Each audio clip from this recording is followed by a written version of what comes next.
Assalamualaikum warahmatullahi wabarakatuh. Perkenalkan, saya Putri Nusyanda dengan NIM 21042191.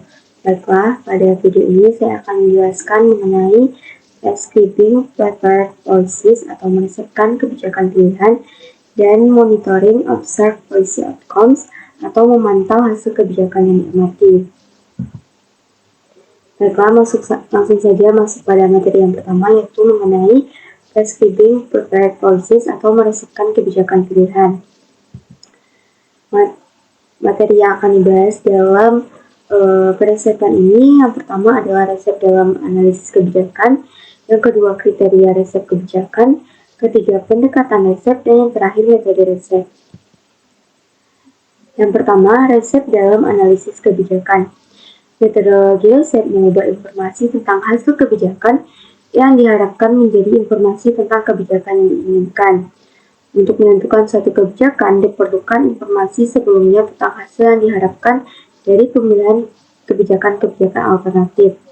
Namun, metodologi peresepan mengharuskan kita juga memiliki informasi tentang hasil mana yang lebih berharga dibandingkan hasil lainnya. Resep pada dasarnya bersifat normatif yang berkaitan erat dengan masalah etika dan moral. Selanjutnya, permasalahan kebijakan memerlukan resep yang dapat menjawab pertanyaan apa yang harus dilakukan, dan jawaban atas pertanyaan ini memerlukan pendekatan yang bersifat normatif dan bukan pendekatan yang bersifat empiris, karena pertanyaannya adalah tentang tindakan yang benar.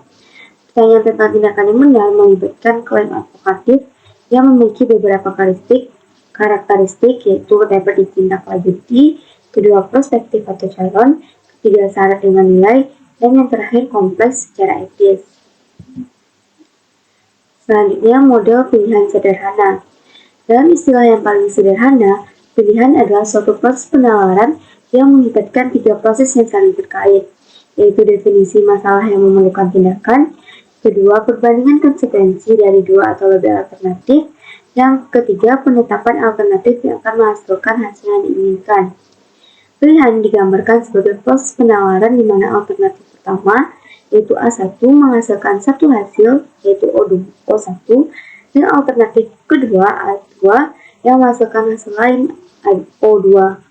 Jika nilai O1 lebih besar dari O2, maka A1 ditentukan sebagai alternatif pilihan.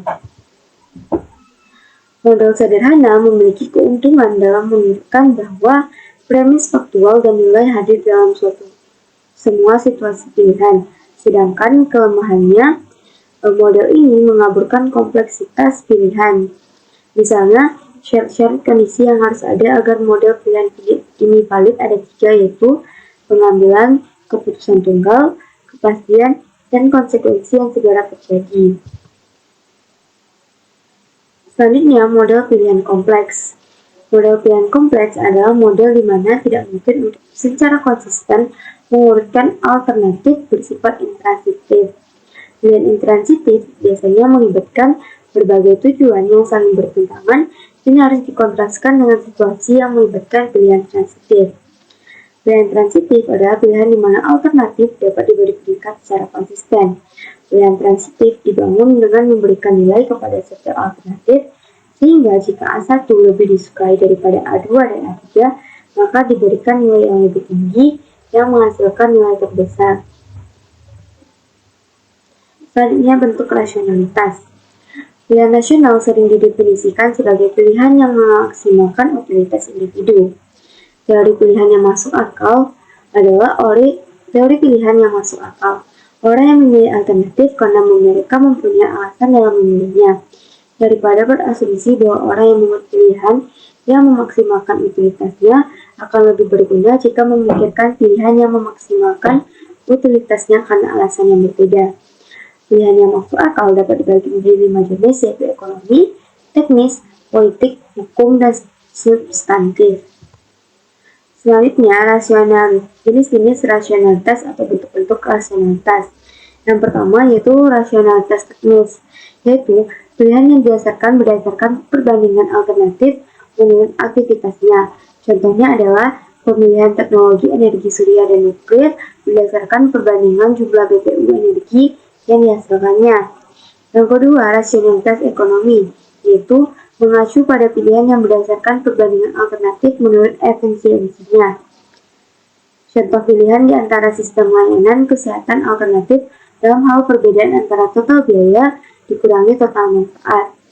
Yang ketiga, rasionalitas hukum, yaitu pilihan yang melibatkan perbandingan alternatif menurut kesesuaiannya dengan undang-undang dan undang-undang yang ada. Contohnya, pemberian kontrak publik berdasarkan apakah perusahaan mematuhi undang-undang.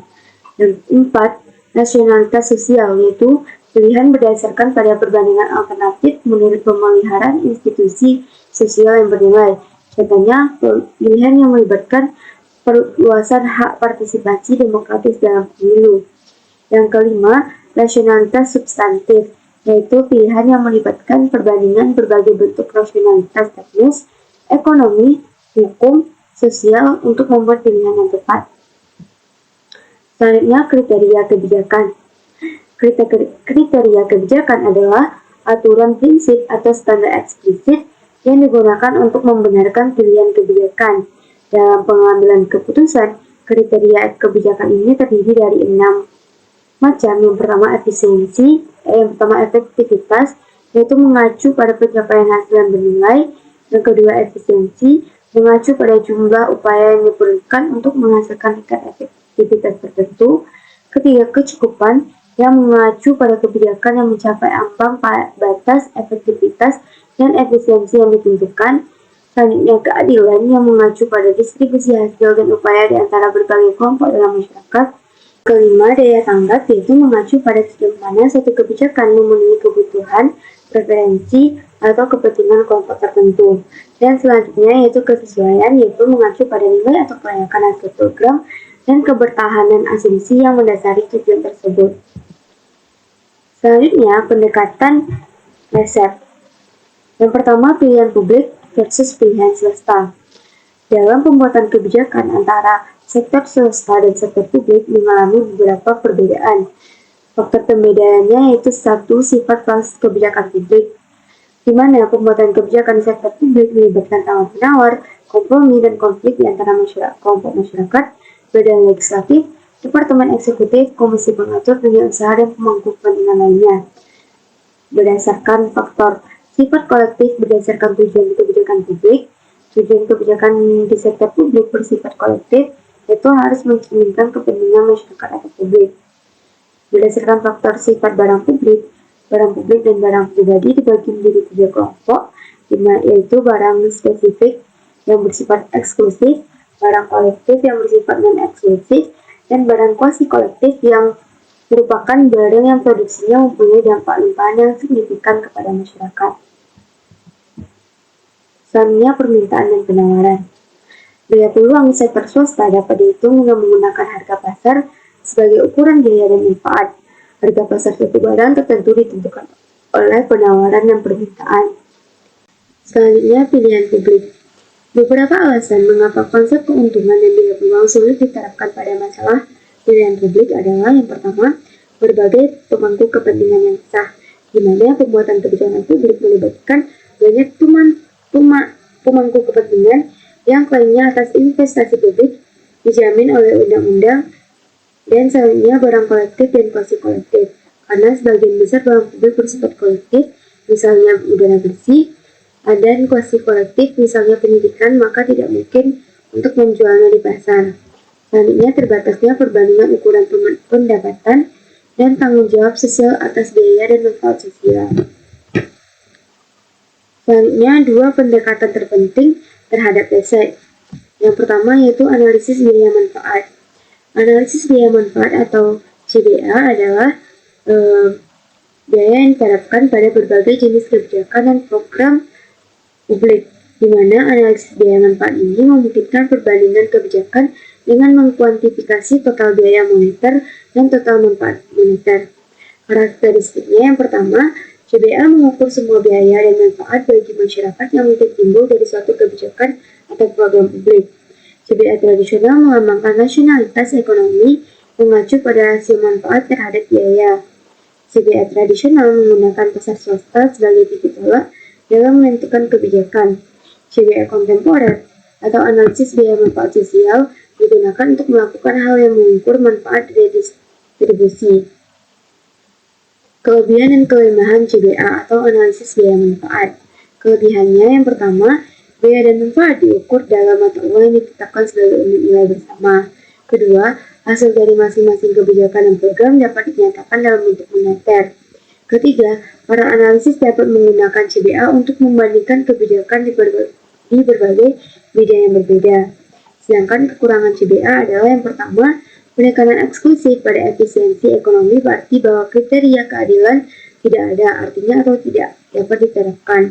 Nilai moneter merupakan ukuran responsivitas yang tidak memadai karena nilai pendapatan bervariasi dari orang ke orang. Selanjutnya, analis seringkali terpaksa memperkirakan harga bayangan, yaitu perkiraan subjektif mengenai harga yang mungkin bersedia dibayar oleh masyarakat untuk suatu barang dan jasa. Selanjutnya, jenis biaya dan manfaat. Yang pertama yaitu biaya dan manfaat di dalam versus di luar, yaitu internalitas adalah biaya dan manfaat yang ada di dalam, sedangkan biaya dan manfaat yang ada di luar atau eksternal disebut dengan eksternalitas. Yang kedua, biaya dan manfaat yang berwujud versus biaya manfaat yang tidak berwujud. Biaya manfaat yang berwujud adalah biaya yang dapat diukur secara langsung berdasarkan harga pasar barang dan jasa yang diketahui, sedangkan yang tidak berwujud adalah biaya dan manfaat yang dapat diukur secara tidak langsung berdasarkan estimasi harga pasar tersebut. Yang ketiga, biaya dan manfaat primer dan sekunder adalah biaya atau manfaat yang berkaitan dengan tujuan program yang paling bernilai. Sedangkan biaya atau manfaat sekunder adalah biaya atau manfaat yang berkaitan dengan tujuan yang kurang bernilai. Yang keempat, efisiensi bersih versus manfaat redistribusi. Efisiensi bersih adalah manfaat yang menunjukkan peningkatan nyata dalam pendapatan bersih, sedangkan manfaat redistribusi adalah manfaat yang mengakibatkan pergeseran uang dalam pendapatan suatu kelompok dengan mengorbankan kelompok lain tetapi tanpa peningkatan. Selanjutnya, tugas dalam analisis biaya manfaat, yaitu yang pertama penataan masalah, di mana dalam penataan masalah ini CBA berperan dalam merumuskan meta masalah dengan menentukan batasan tujuan, sasaran, alternatif, kriteria, kelompok sasaran, biaya, dan manfaat. Yang kedua, spesifikasi tujuan, di mana CBA berperan dalam mengkonversi tujuan umum menjadi tujuan yang spesifik yang terukur secara temporal. Yang ketiga, spesifikasi alternatif, di mana CBA berperan dalam pemilihan alternatif kebijakan yang paling menjanjikan dari serangkaian solusi potensial.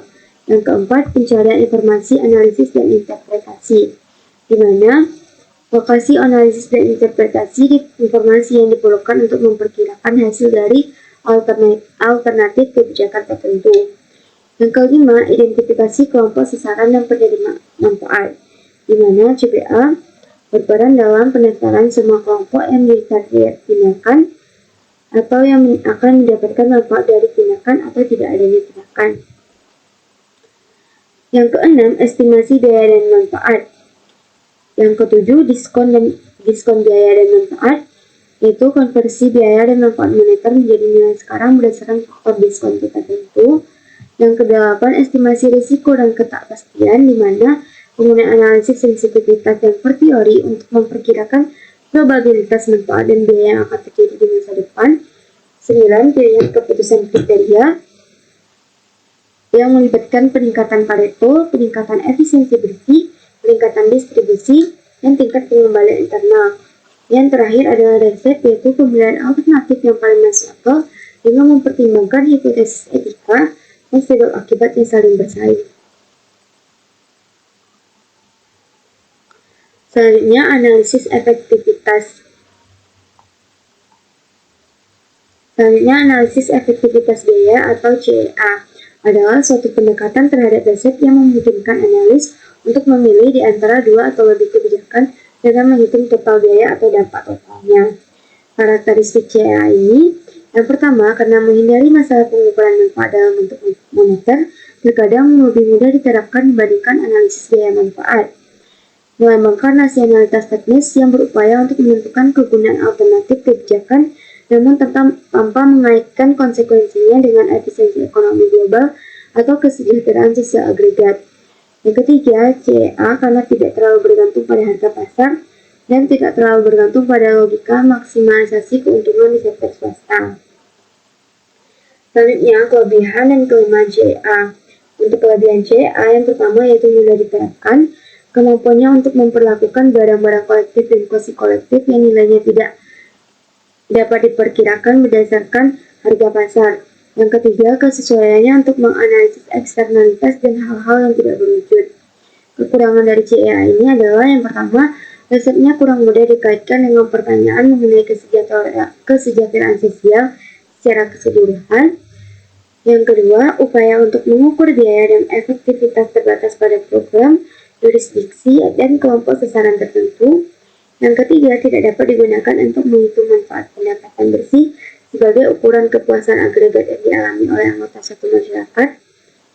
Selanjutnya adalah metode riset. Dalam metode riset terdapat beberapa teknik. Yang pertama yaitu penataan masalah. Dalam penataan masalah ini terdapat metode analisis batas, analisis klasifikasi, analisis hierarki, analisis berbagai perspektif, analisis argumentasi, dan pemetaan argumentasi. Yang kedua, spesifikasi tujuan dengan metode pemetaan tujuan, klarifikasi nilai, dan nilai kritis. Yang ketiga, pencarian informasi, analisis, dan interpretasi dengan metode analisis batas, identifikasi kelompok sasaran yang penerima manfaat dengan metode analisis batas, dan estimasi biaya dan manfaat menggunakan metode penataan elemen biaya, perkiraan biaya, dan penetapan harga bayangan. Selanjutnya, diskon biaya dan manfaat dengan menggunakan metode diskon, metode tugas estimasi risiko dan ketidakpastian dengan menggunakan metode penilaian kelayakan, pemetaan kendala, analisis sensitivitas, dan analisis yang lebih kuat. Yang 8, pilihan kriteria keputusan dengan metode klarifikasi nilai dan nilai kritis. Dan yang terakhir ada riset dengan metode analisis masuk akal. Selanjutnya, penjelasan mengenai beberapa metode teknik dalam metode riset. Yang pertama, pemetaan tujuan adalah teknik yang digunakan untuk menyusun tujuan yang sasaran serta hubungannya dengan alternatif kebijakan. Kedua, klarifikasi nilai adalah prosedur untuk mengidentifikasi dan mengklasifikasikan nilai-nilai yang mendasari pemilihan tujuan kebijakan. Ketiga, kritik nilai adalah serangkaian prosedur untuk menguji persuasif argumen-argumen bertentangan yang diajukan dalam perdebatan mengenai tujuan kebijakan. Keempat, penataan elemen biaya yaitu prosedur untuk mengklasifikasikan dan menggambarkan biaya yang akan dikeluarkan dengan mengadopsi dan mengoperasikan suatu sistem. Kelima, estimasi biaya yaitu prosedur yang memberikan informasi tentang nilai dolar suatu item dalam struktur elemen biaya. Selanjutnya, penetapan harga bayangan yaitu prosedur untuk membuat penilaian mengenai nilai moneter dari manfaat dan biaya ketika harga pasar tidak tersedia atau terdistorsi. Selanjutnya, pemetaan kendala adalah prosedur untuk mengidentifikasi dan mengklasifikasikan hambatan yang menghalangi pencapaian tujuan kebijakan. Selanjutnya, internalisasi biaya yaitu memasukkan biaya luar atau eksternalitas ke dalam struktur elemen biaya internal. Selanjutnya, diskon adalah cara untuk memperhitungkan pengaruh waktu. Selanjutnya, analisis sensitivitas yaitu prosedur untuk menguji ukuran biaya dan manfaat berdasarkan asumsi yang berbeda. Dan selanjutnya yaitu analisis masuk akal, yaitu memungkinkan pengujian kebijakan yang ditentukan berdasarkan terhadap kebijakan pesaing.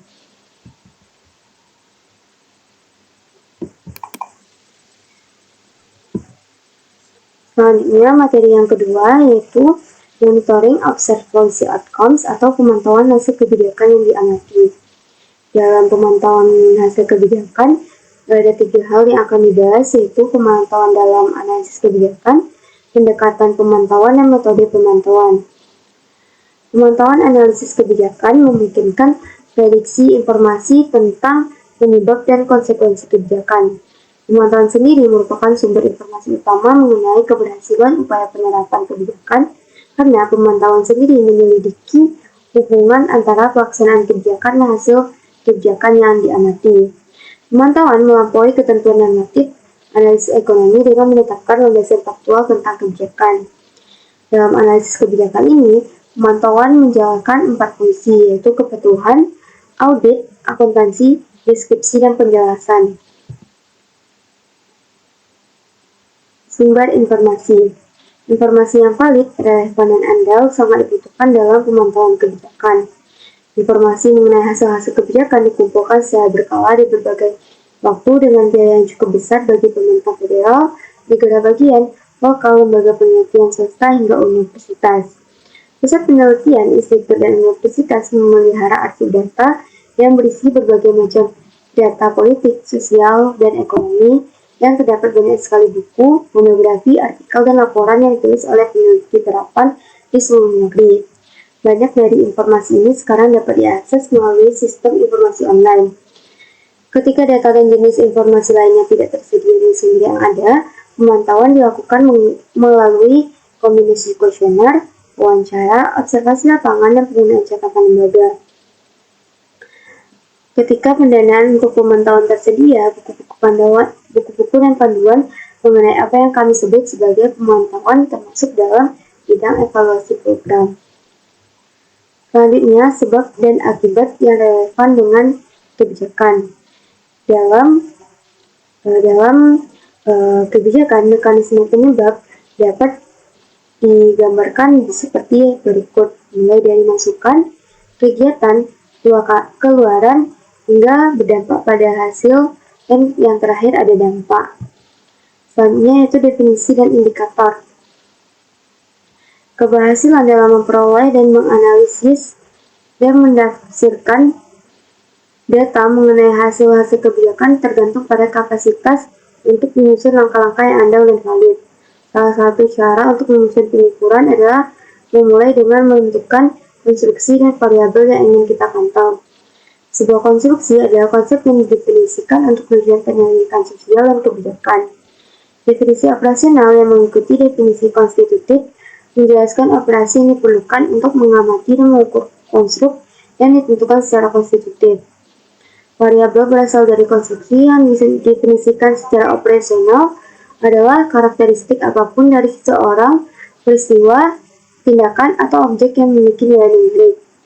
Hubungan antara variabel dan indikator bersifat kompleks, seringkali diinginkan untuk menggunakan beberapa indikator dari variabel hasil yang sama. Di antara banyaknya jenis indeks yang digunakan dalam analisis kebijakan adalah indeks biaya hidup, polusi, tingkat kejahatan, konsumsi energi, status layanan kesehatan, sentralisasi administratif, kesejahteraan sosial, ekonomi dan sosial, dan kualitas kehidupan kerja. Selanjutnya, pendekatan pemantauan. Pemantauan dipecah menjadi beberapa pendekatan, yaitu akuntansi sistem sosial, audit sosial, eksperimen kebijakan, sintesis penelitian non praktik, tujuan sistematis, dan meta-analisis. Pendekatan ini dikontraskan dalam dua sifat utama, yaitu jenis kontrol, yaitu di mana pendekatan pemantauan berbeda dalam hal kontrol yang dilakukan terhadap masukan, kegiatan, dan keluaran kebijakan dan program. Hanya satu pendekatan yang melibatkan pengendalian langsung prospektif, di mana tiga pendekatan lainnya melakukan pengendalian secara statistik dengan mengukur secara retrospektif seberapa besar variasi dan hasil dan dampak yang dapat dijelaskan oleh variasi masukan, kegiatan, keluaran, serta faktor-faktor di luar eksperimen. Yang kedua, jenis informasi yang dibutuhkan, di mana beberapa pendekatan seperti eksperimen kebijakan dan audit sosial memerlukan pengumpulan informasi baru. Selanjutnya, karakteristik pendekatan pemantauan. Masing-masing kebijakan berkaitan dengan pemantauan hasil dan dampak yang relevan dengan kebijakan. Yang kedua, pendekatan akan berfokus pada tujuan. Yang ketiga, pendekatan berorientasi pada perubahan. Yang terakhir, pendekatan berkaitan dengan ukuran objektif dan subjektif dari tindakan dan hasil kebijakan. Selanjutnya, akuntansi sistem sosial adalah suatu pendekatan yang memungkinkan analis memantau perubahan kondisi sosial objektif dan subjektif dari waktu ke waktu, di mana elemen analitik utama dari akuntansi sistem sosial ini adalah indikator sosial dan kondisi sosial. Yang kedua, eksperimen kebijakan adalah proses memanipulasi kebijakan dan program secara sistematis sehingga memungkinkan adanya jawaban yang tepat terhadap pertanyaan tentang sumber perubahan hasil kebijakan. Eksperimen kebijakan memiliki banyak ragam, misalnya uji coba terkontrol secara acak di laboratorium dan lapangan, eksperimen semu, analisis diskontinuitas regresi, dan studi panel. Selanjutnya, audit sosial adalah memantau hubungan antara masukan, kegiatan, keluaran, hasil, dan dampak dalam upaya menelusuri masukan kebijakan. Audit sosial sendiri membantu menentukan apakah hasil kebijakan merupakan konsekuensi dari masukan kebijakan yang tidak memadai atau merupakan hasil dari proses mengalihkan sumber daya. Selanjutnya, sintesis penelitian, yaitu metode pemantauan yang melibatkan kompilasi sistematis, perbandingan, dan penilaian terhadap hasil upaya masa lalu dalam melaksanakan kebijakan dan program. Hal ini telah digunakan untuk menilai kualitas penelitian kebijakan yang dilakukan terhadap hasil kebijakan. Keterbatasan utama dalam sintesis penelitian adalah praktik berkaitan dengan reliabilitas dan validitas metode. Selanjutnya, tinjauan sistem dan meta-analisis adalah metodologi yang merangkum bukti terbaik yang tersedia mengenai pertanyaan spesifik dengan menggunakan prosedur standar untuk mengidentifikasi, menilai, dan mensintesis temuan penelitian yang relevan dengan kebijakan. Tujuan dari SR dan MA ini adalah memberikan informasi dan dengan demikian mempengaruhi proses perancangan dan implementasi kebijakan, serta memandu penelitian di masa depan yang dapat meningkatkan proses tersebut. Metode pemantauan. Terdapat 7 metode yang sesuai dengan 5 pendekatan pemantauan, yaitu tampilan grafis, indeks Gini, tampilan tabel, nomor indeks, ukuran efek, analisis rangkaian waktu, dan analisis regresi diskontinuitas. Baiklah, berikut ini beberapa metode yang sesuai dengan pendekatan pemantauan, di mana pada tabel ini X melambangkan metode yang sesuai dengan pendekatan dan O melambangkan metode yang tidak sesuai dengan pendekatan. Pendekatan yang pertama yaitu akuntansi sistem sosial. Metode yang sesuai dengan pendekatan ini ada 4, yaitu metode tampilan grafis, metode tampilan datar, metode nomor indeks, metode analisis rangkaian waktu. Sedangkan untuk audit sosial, metode yang digunakan ada 4, atau metode yang sesuai ada 4, yaitu metode tampilan grafis, tampilan datar, nomor indeks, dan analisis rangkaian waktu. Sedangkan untuk eksperimen sosial terdapat 6 metode yang dapat sesuai dengan pendekatan eksperimen sosial, mulai dari tampilan grafis, tampilan datar, nomor indeks, ukuran efek, analisis rangkaian waktu, dan analisis regresi diskontinuitas. Sedangkan untuk sintesis penelitian dan praktek terdapat 3 metode yang sesuai dengan pendekatan, yaitu metode tampilan grafis, metode tampilan datar, dan metode ukuran efek. Sedangkan untuk pendekatan systematic review dan meta-analisis atau tindakan sistematis dan meta-analisis terdapat 4 metode yang sesuai dengan pendekatan, yaitu tampilan grafis, tampilan datar, nomor indeks, dan ukuran efek. Baiklah, mungkin sekian yang dapat saya sampaikan. Assalamualaikum warahmatullahi wabarakatuh.